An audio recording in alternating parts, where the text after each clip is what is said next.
All right. Welcome back to another episode of my movie review series, episode 288. October day 8. Yeah, man. It's yeah, this one, yeah. Another anthology film. As a matter of fact, yeah, yeah. A few days ago I said I was going to talk about Stephen King and George A. Romero, those great minds came together and boom, here you have it, man. Creepshow. Creepshow, 1982. Yes, sir. Yes, sir. Yeah, starring, well, it's an anthology movie, so it got quite a few people, man. Yeah, Hal Holbrook, Adrian Barbeau, Fritz Reaver, Leslie Nielsen, Kerry Nye, E.G. Marshall. Yeah, I tell you, and a lot more. But yeah. This movie is an anthology movie. Yeah, pretty much working backwards here. I mean, I could have done this 3 years ago, but instead I did Tales from the Dark Side, the movie, and then just a few months back I did Creepshow Part Two. I did Creepshow 2, and now here we are, man. Here we are, Creepshow. So yeah, anthology movie, 5 stories. And then we got the prologue and the epilogue, pretty much the wrapping around story. But yeah, let's get to it because we got a lot going for it. We got a lot to go. So yeah, let's get to it, man. Yeah, story number one, Father's Day. This movie, this story, this segment. Yeah, this segment. You know, yeah, it's one of the it's one. I guess you could say it's one of the favorites. I mean, yeah, John Harrison did the score. He did the score for the whole movie, but it's Father's Day. The score for Father's Day is much more. Besides with the theme song, the score for Father's Day is much more memorable for me. I tell you. But yeah, this movie, this segment, this story, it's it's funny. It's nice little zombie. It's like a zombie short story. Yeah, the old man. Yeah, this ailing old man. He comes back for the dead get the uh to get these kids, his kids. His money grubbing kids. You know, yeah, yeah, all throughout all throughout, he kept, saying, yeah, he want his cake. It's Father's Day, yeah, I want my cake, yeah, even when he came back from the dead, he's like, yeah, I want my cake. It's Father's Day. Yeah, it's a fun one. This is very fun. You know, you talk about George A. Romero directing this thing. Stephen King wrote the whole thing, but George A. Romero he directed it, and yeah, right off right off the bat, first one up, a zombie story. So yeah, it fits. It's well fitted, Jack. You know, Father's Day, real good fun one.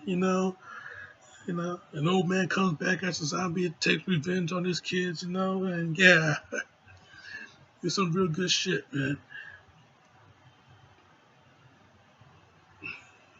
You know, uh, The second one. The second one, The Lonesome Death of Jordy Verrill.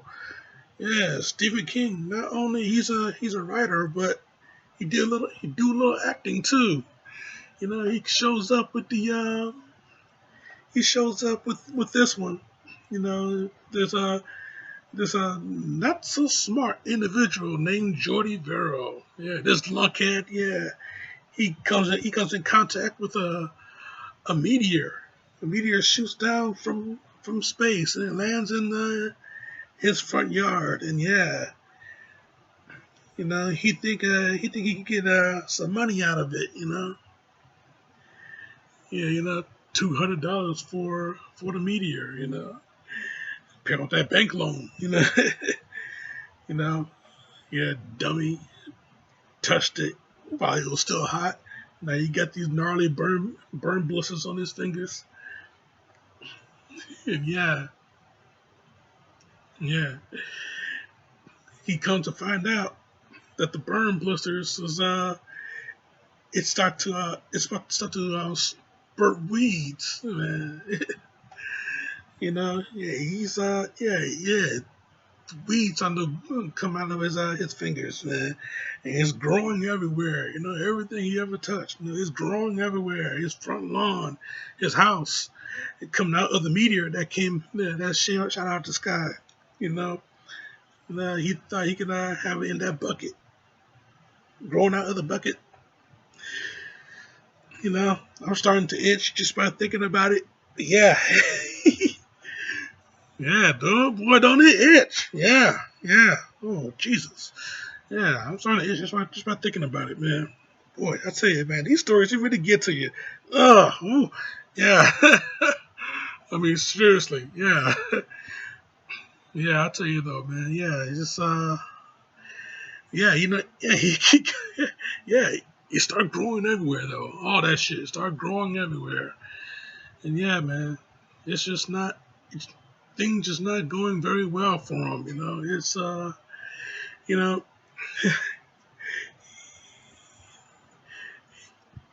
here, all over here. On his TV, on his chair. Inside of his house.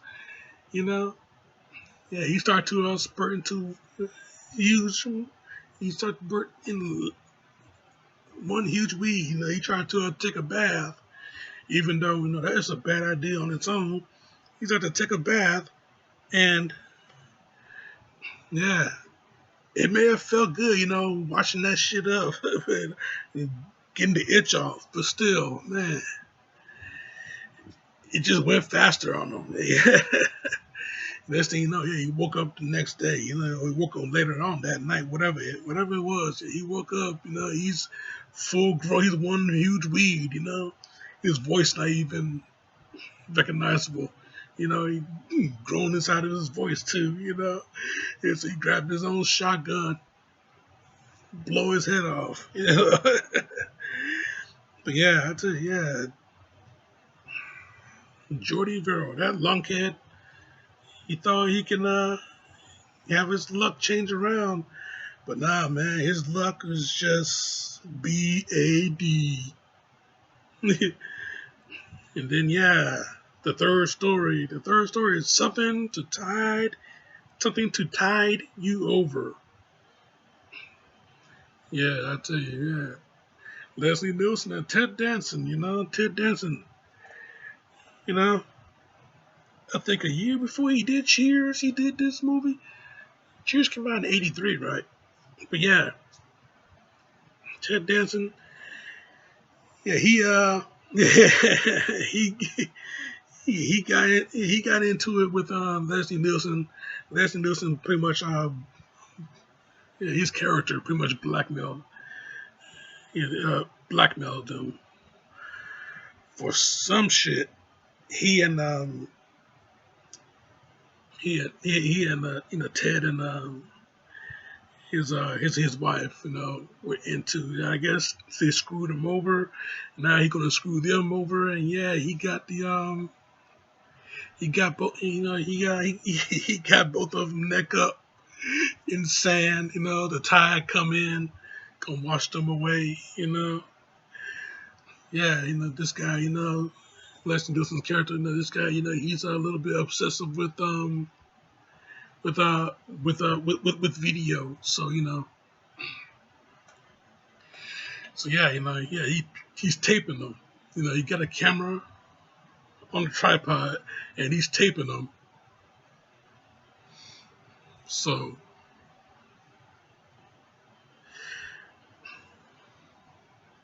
he's taping, he's recording them. So while all this is going down, you know, yeah, he's at home. He got monitors, multiple monitors, looking like the Batcave. He got multiple monitors, and yeah, he's seeing the woman. She's suffering. With the tide coming in, she trying to not drown, and then Ted Danson's character, tide coming in on him. He's trying to not drown.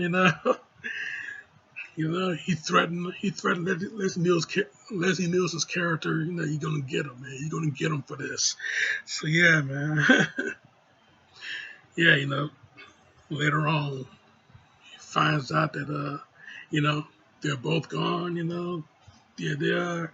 He figured the tide came in, swallowed them up. They pulled them out of the sand because yeah, they were buried deep in the sand, neck up. Deep in the sand.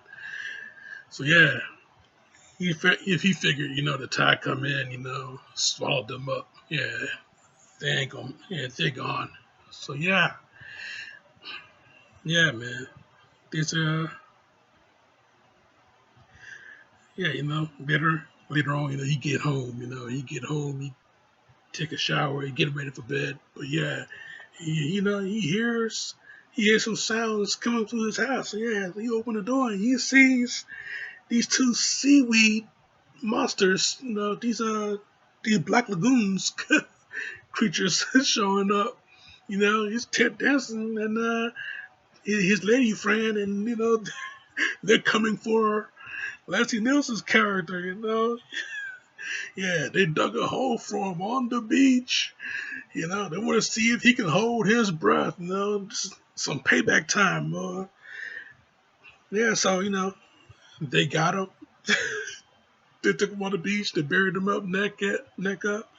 Yeah, so he's like, yeah, I can't hold my breath for a long time. Yeah, Ty come in.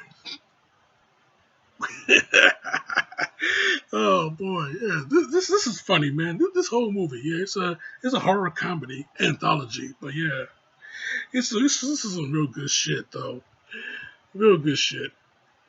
This movie's damn good shit. Yeah, and then yeah, the fourth story, The Crate. One of my favorites as a kid. When I was watching this as a kid, yeah, this crate, yeah, this story right here, The Crate, one of my favorites, man.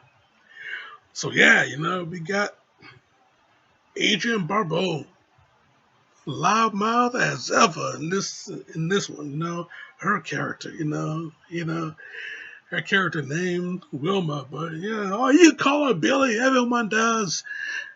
She got this pushover for a husband, played by Hal Holbrook. She got this pushover for a husband, and yeah, all he can do is just imagine just killing his wife. Whether he shoots her in the head, or he choke her out with his necktie. All he just wants to do, just end it. Shut her up once and for all. So yeah, when when his buddy, his best buddy, uh, the gentleman that played Herman Munster on the Munsters, what's his name? What's his name? What's his what the fuck is his name?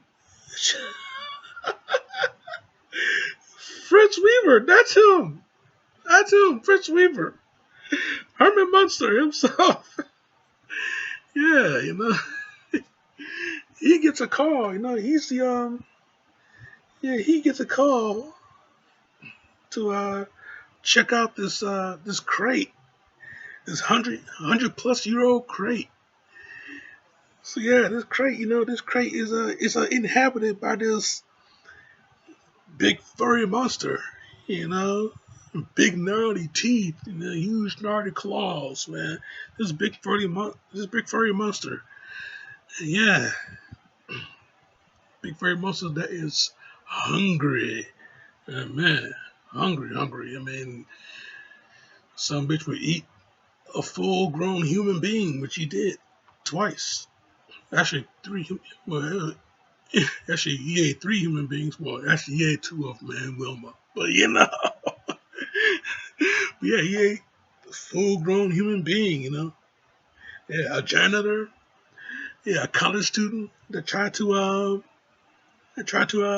check this thing out, and then yeah, Wilma herself. You know, you know. Yeah, Hal Holbrook's character, um, Henry.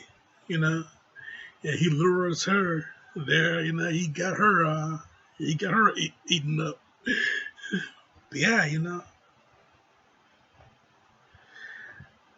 a lot going on in the story. I'm not going to get in on it. I'm not going to get in on the whole thing. But yeah, that's what the movie is for. You check out the movie. If you have, then you know exactly where I'm going with this. If you haven't, when the fuck you watch this review? So yeah, I've done that a long time. But yeah, man. Yeah, yeah. By the time the monster had his fill, you know, Henry, Hal Holbrook's character, Henry, he figured he chained up the crate, drag it out and throw it in the bottom of the ocean. So yeah, you know,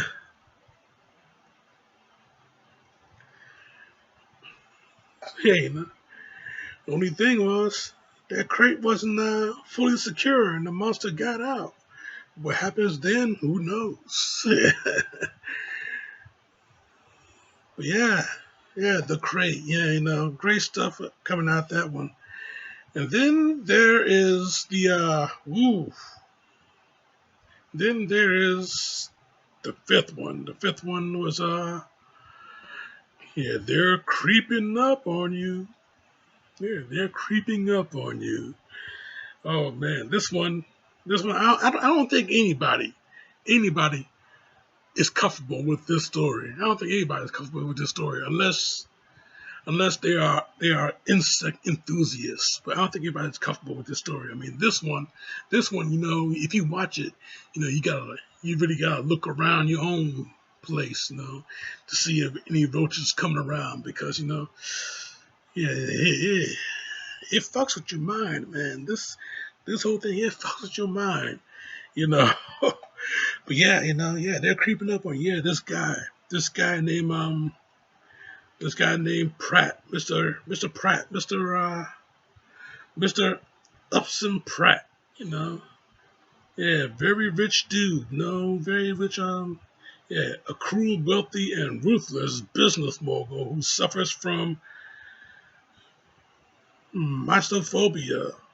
Yeah, he got this clean penthouse, this clean germ-free penthouse apartment. But only thing is, he got a big bug problem. He got these roaches that are crawling all over the place. Spray them, stomp them. Do what you want. Do what you do with roaches. Those bastards. But yeah, you know. But hey, the cockroaches, man. You get one, hell, there's more of them around. Next thing shit. Here we go again. Thinking about it. Yeah, yeah, man. Next thing you done. The power goes out. There's a storm out. The power goes out of his place. You know, and what happens with roaches? Power goes out. The roaches comes out in the dark. They're inhabiting the whole place. Next thing yeah, he really got the bug problem. Yeah, he goes into you know, oh Jesus, even on my ankle. He goes into a secluded spot in his place, man. Yeah, he thought he's good. He thought he's good there. Yeah, you see under the sheet, it's moving. The sheet is moving. So yeah, he rips open. You take the sheet off, and he sees us his whole bed of roaches all over the place, man. Oh my god, yeah. Next thing you know now, these roaches there, they're crawling everywhere. Crawling up from crawling up from the sink, the kitchen sink, crawling up from the toilet, crawling up from everywhere. They're all coming to get them. Yeah, they're creeping up on them. But yeah, man, I tell you, you know, yeah, he pretty much kills over from a heart attack, kills over from fright. All these roaches. But yeah, next thing you know, yeah, they crawling up everywhere. They filled up the entire room. You know, they crawling up out of his they crawled up out of his body. He's dead. His dead body. They're crawling up out of it. You know, out of his mouth, out of everything. Blistered out busted out of his skin. It is just gross. This whole thing, the whole story is gross. Seeing all those roaches, man. Jesus Christ, man. Oof. He got this bug problem. Yeah, yeah, huge bug problem. But yeah, man. Yeah. Story 5, Yeah, those roaches, those bastards. Ugh. Yeah, story 5 though, man. That's the most disturbing one. You look around, you see to see if you got any bug problems yourself. But nah, man. Yeah, it really fucks with you. It really fucks with you. Yeah, this shit really sticks with you, man. But yeah, uh, those 5 stories, that quick summary on them, and then you got the prologue and epilogue, pretty much a wraparound story with Tom Atkins. Tom Atkins, he Tom Atkins, he's the abusive father, and his kid is reading horror comics, and he don't like it. He don't approve of it. So we find out later on that well, first of all, in the prologue, he goes out, he finds out that the boy reading horror comics, he's giving him a good lashing, a good tongue lashing. Yeah, next time you see him reading worthless piece of shit like that again, you won't be able to stand up for a week, buddy boy. Remember that. But yeah. Yeah, even outside, threw it in the trash. He got some garbage to throw away, Toss a comic book into the trash. So yeah, in the epilogue, you got these 2 garbage men. They're taking out the garbage, they see the comic book in the trash, You see the comic book in the trash, they flip through it, you got the ads in there. The ads there are complete bullshit. Yeah, yeah. X-ray 3D glasses. Nah, they make your eyes go black when you put them on. It's a gag, you know. Customized voodoo doll. Yeah, you can't get that somewhere except for that one. Yeah, we find out that he was Atkins' son Billy. Billy played by Joe Hill, Stephen King's son. Yeah, we find out that he got himself the voodoo doll. Yeah, he's poking it, poking it in the neck. Yeah, and next thing you know, Atkins, he having neck pains all of a sudden. Yeah, I'll teach you to throw away my comic books. Want another shot, though? you know, yeah, all that going on. Yeah. Yeah, he getting neck pains. Some terrible neck pains. Yeah, boy killed his daddy. Yeah, man. Great stuff, though, man. Great stuff all the way through. You know, Great stuff all the way through. It's a horror movie. It did its job. Fucking with your mind. Make take you. It takes you into the world. Great stuff, man. I mean, Creepshow. What a hell of a phenomenon. Hey, had a second movie. It had a third movie that nobody talked about, and then he have a kind of a real part. Yeah, Creepshow 3, the real Creepshow 3 is Tales from the Dark Side of the movie. So yeah, man, yeah, they got that one, which was a spin-off of a TV show created by George and Romero. So yeah, man, I tell you, man, great stuff. Yeah, and now they got a TV show on its own, Creepshow the series. Check it out on AMC Plus. Creepshow the series. Now in its third season. Great stuff, man. Huge phenomenon, pop cultural, all that, all that. You know, it's a surefire 5 out of 5, man. It's a 5 out of 5. You know, Creepshow, awesome. That's my review, Jack, and I'm sticking to it. Now, next week. Next week. Next week is huh, next week I'm going to have to deal with this zombie problem. 28 days. This infection has been going on. If you saw any of the top 5 zombie films, I said that I was going to cover 28 days later. Well, hey, it's happening next week.